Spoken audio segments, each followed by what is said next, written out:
નમસ્કાર વાલા પેન્શનર મિત્રો, ભાઈઓ અને બહેનો, સ્વાગત છે તમારું આપણી પોતાની યુટ્યુબ ચેનલ પેન્શન ગુજરાતમાં।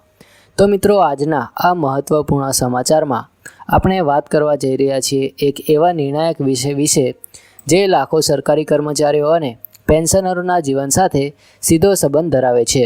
તો મિત્રો, કોર્ટ દ્વારા એક મહત્વપૂર્ણ ચુકાદો પણ આપવામાં આવેલો છે। તો એ ચુકાદો શું છે અને તે સિવાય મહત્વના સમાચાર કયા છે તેના વિશે આજે આપણે આ વિડીયોમાં વાત કરવાના છીએ। તો મિત્રો, વિડીયોને અંત સુધી જરૂરથી જોજો અને મિત્રો, ચેનલ પર નવા હોય તો આ ચેનલને જરૂરથી સબસ્ક્રાઈબ કરી લેજો, કારણ કે આ ચેનલ પર અમે દરરોજ પેન્શનર અને સરકારી કર્મચારીઓને લગતી તમામ માહિતી લાવતા રહીએ છીએ। તો મિત્રો, વધારે વાર ન કરતાં આપણે માહિતી તરફ જઈએ। તો મિત્રો, દેશભરના કરોડો કેન્દ્રીય કર્મચારીઓ અને લાખો પેન્શનરો લાંબા સમયથી રાહ જોઈ રહ્યા હતા કે ક્યારે સરકાર 8મા પગાર પંચ અંગે કોઈ મોટો નિર્ણય કરશે। તો તાજેતરના અહેવાલો અનુસાર કેન્દ્ર સરકારે જાન્યુઆરી 2025માં 8મા પગાર પંચને મંજૂરી આપી હતી, પરંતુ હજી સુધી તાજેતરના અહેવાલો અનુસાર તેના સભ્યોના નામ જાહેર કરાયા નથી અને કમિશનના કાર્યકાળની જાહેરાત પણ બાકી છે। આ વિલંબને કારણે કર્મચારીઓ અને નિવૃત્ત પેન્શનરોમાં થોડી ચિંતા જોવા મળી રહી છે, કારણ કે છેલ્લા 10 વર્ષમાં પગાર સુધારાનો સમય હવે આવી ગયો છે। હવે મિત્રો, વાત કરીએ કે કોને કોને આ કમિશનની રચનામાં લેવામાં આવશે। તો 8મું પગાર પંચ આશરે 50 લાખ કેન્દ્ર સરકારના કર્મચારીઓ અને 65 લાખ પેન્શનરોના પેન્શન તેમજ ભથ્થાની સમીક્ષા કરશે।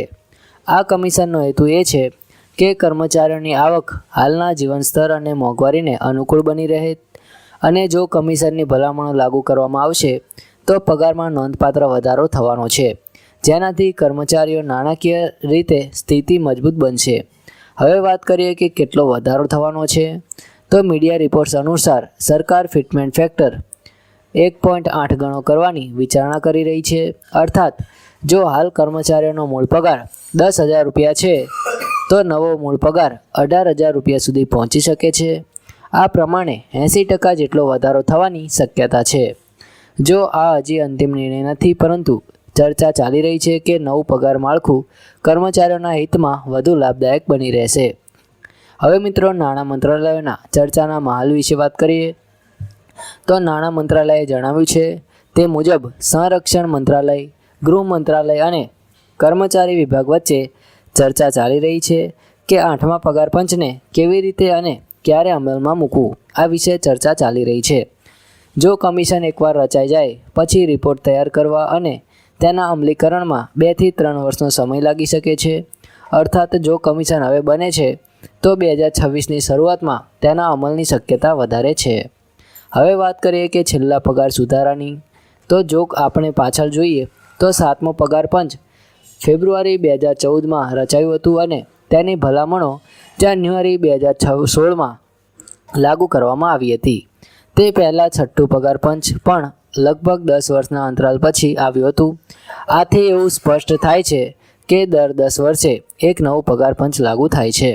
હવે તે સમય ફરી આવી ગયો છે, એટલે કે કર્મચારીઓ અને પેન્શનરો બંને ઉત્સુકતાથી રાહ જોઈ રહ્યા છે। મિત્રો, હવે વાત કરીએ કે કર્મચારીઓની અપેક્ષાઓ શું છે તેના વિશે। તો કર્મચારીઓ અને નિવૃત્ત પેન્શનરો બંનેને આશા છે કે જાન્યુઆરી 2026થી નવું પગાર માળખું અમલમાં આવશે। આ સાથે નવા પગાર પંચની ભલામણો આવતા દાયકામાં પગાર અને ભથ્થામાં મોટો આધાર નક્કી કરાશે। ઘણાને આશા છે કે 8મો પગાર પંચ પહેલાં કરતાં વધુ હિતકારી અને વાસ્તવિક થશે, કારણ કે છેલ્લા કેટલાક વર્ષોમાં મોંઘવારી સતત વધી રહી છે। હવે મિત્રો, વાત કરીએ કે નવું પગાર માળખું કેવી રીતે હોઈ શકે છે તેના વિશે। તો નવા પગાર પંચ મુજબ મૂળ પગારમાં વધારો, ભથ્થાઓનું પુનઃગઠન અને પેન્શન માળખાનો સુધારો, આ ત્રણેય મુખ્ય મુદ્દા રહેશે। જેમાં ફિટમેન્ટ ફેક્ટર વધે તો મૂળ પગાર 18,000 રૂપિયાથી વધીને ઓછામાં ઓછો 27,000 રૂપિયા સુધી પહોંચી શકે છે। આ વધારો કર્મચારીઓ માટે મોટો રાહતરૂપ બનશે, કારણ કે હાલના ખર્ચના ધોરણે હાલનું માળખું પૂરતું નથી। હવે મિત્રો, વાત કરીએ મોંઘવારી ભથ્થા એટલે કે ડીએ પર તેની શું અસર પડશે। તો હાલમાં કર્મચારીઓને 7મા પગાર પંચ હેઠળ મોંઘવારી ભથ્થું મળતું રહે છે, પરંતુ નવું પગાર પંચ લાગુ થાય પછી મોંઘવારી ભથ્થું શૂન્ય થઈ જશે. અર્થાત નવા પગાર માળખા સાથે મોંઘવારી ભથ્થું મૂળ પગારમાં મર્જ કરવામાં આવશે. ત્યારબાદ ફરીથી દર 6 મહિનાએ મોંઘવારી ભથ્થાની ગણતરી નવો આધાર લઈને શરૂ કરવામાં આવશે. હાલમાં ડીએમાં 3% વધારો જાહેર થયો છે અને અંદાજ છે કે જાન્યુઆરી 2026 સુધીમાં ડીએ 61% સુધી પહોંચી જશે. એ સમયે જો નવું પગાર પંચ લાગુ થાય તો તે સમગ્ર ડીએ રકમ મૂળ પગારમાં જોડી દેવાશે. હવે વાત કરીએ કે મર્જર કયા આધારે થશે, તો સરકારનો અભિગમ એવો રહે છે કે જો મોંઘવારી ભથ્થું 50% કે તેથી વધુ થાય છે તો તેને મૂળ પગારમાં ઉમેરવામાં આવે છે. આ વખતે પણ આવું જ થવાની શક્યતા છે. એટલે કર્મચારીઓના પગાર સાથે ડીએનો મર્જર થવાથી મૂળ પગાર આપમેળે વધશે. તે પછી લઘુત્તમ પગાર ₹18,000થી વધીને ₹27,000 સુધી થઈ શકે છે. આ રીતે મોંઘવારીના ભારથી કર્મચારીઓને મોટી રાહત મળશે. હવે વાત કરીએ કે મોંઘવારી ભથ્થાની ગણતરી કેવી રીતે થઈ શકે, તો જ્યારે નવું પગાર પંચ લાગુ થશે અને ડીએ શૂન્યથી શરૂ થશે ત્યારે આગળના ડીએ વધારાની ગણતરી ફુગાવાના એક્સેડન્ટ એટલે કે CPI-IW પર આધારિત રહેશે. સરકારે દર 6 મહિને આ આંકડા પરથી નવો ડીએ નક્કી કરવો પડે છે અને જો ફુગાવાનો દર વધે છે તો તે મુજબ મોંઘવારી ભથ્થામાં પણ વધારો થાય છે. આ સિસ્ટમ કર્મચારીઓ અને પેન્શનરોને સ્થિરતા આપે છે તેમનો કે વાસ્તવિક આવક સ્તર સમયાનુસાર જળવાઈ રહે. હવે વાત કરીએ કે પેન્શનરો માટે સીધી અસર શું છે, તો પેન્શનરો માટે આ સુધારાનો સૌથી મોટો ફાયદો એ છે કે નવું પગાર માળખું લાગુ થયા બાદ તેમનો બેઝિક પેન્શન પણ વધશે.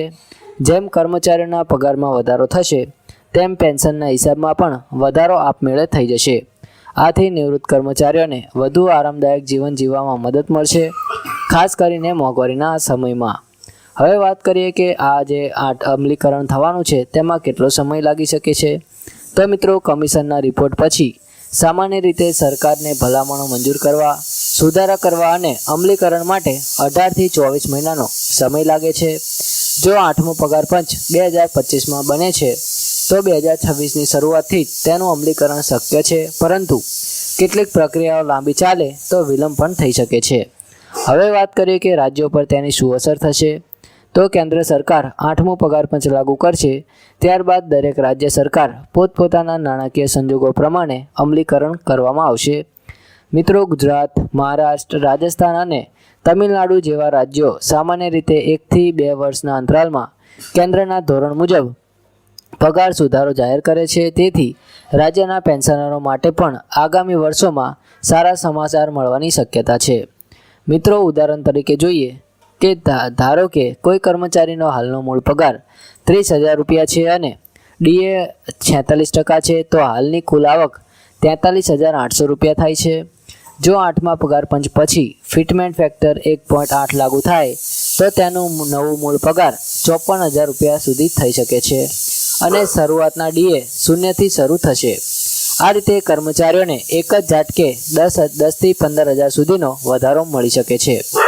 મિત્રો, હવે આગળ વાત કરીએ. હવે મિત્રો આપણે નાણાકીય પડકારો વિશે વાત કરીએ તો નિસંદેહ 8મો પગાર પંચ અમલમાં આવશે ત્યારે સરકાર પર નાણાકીય ભાર વધશે, પરંતુ ઇતિહાસ સાક્ષી છે કે દર 10 વર્ષે આવો સુધારો કરવો જરૂરી બની જાય છે, જેથી મોંઘવારીને અનુરૂપ આવક વધે અને ખરીદ શક્તિ ઘટે નહીં. સરકાર માટે આ એક જવાબદારી પણ છે અને કર્મચારીઓ માટે એક ન્યાયસંગત અપેક્ષા પણ છે. હવે મિત્રો, 8મો પગાર પંચ માત્ર એક આંકડો નથી, એ લાખો પરિવારો માટે આશાની કિરણ છે. મિત્રો, 8મો પગાર પંચ એ આંકડો નથી, એ લાખો પરિવારો માટે આશાની કિરણ છે. પેન્શનરો માટે એ જીવનભર કરેલા સેવાભાવનો માન્ય સ્વીકાર છે. જો આ ભલામણો યોગ્ય રીતે અમલમાં મૂકવામાં આવે છે તો આવતા દાયકામાં સરકારી કર્મચારીઓ અને નિવૃત્ત લોકો બંને માટે સ્થિરતા અને સુરક્ષા વધશે. તો મિત્રો, આ હતી આજની વિશદ માહિતી, જેમાં આપણે 8મા પગાર પંચ, ફિટમેન્ટ ફેક્ટર, મોંઘવારી ભથ્થા અને પેન્શન સુધારા અંગેની સંપૂર્ણ સમજ મેળવી. આ સુધારા હવે માત્ર ચર્ચામાં નથી, પરંતુ આગામી વર્ષોમાં તેનું વાસ્તવિક સ્વરૂપ આપમેળે જોવા મળશે. તમારા હક્કો માટે સદાય સજાગ રહો, માહિતી મેળવો અને વિશ્વાસ રાખો કે સરકાર સમયસર યોગ્ય નિર્ણય લેશે. તો મિત્રો, અંતમાં એટલું જ કે આ સુધારાનો લાભ બધાને મળી રહે. જય